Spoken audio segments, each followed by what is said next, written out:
कि जिसे खुद से मिला जोड़ा।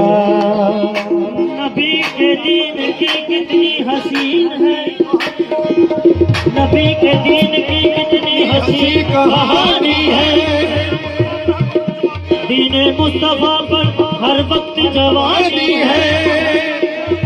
जब मस्जिद से आती है अल्लाहू अकबर की ये सदा, ये मौला अली के बच्चों की मेहरबानी है।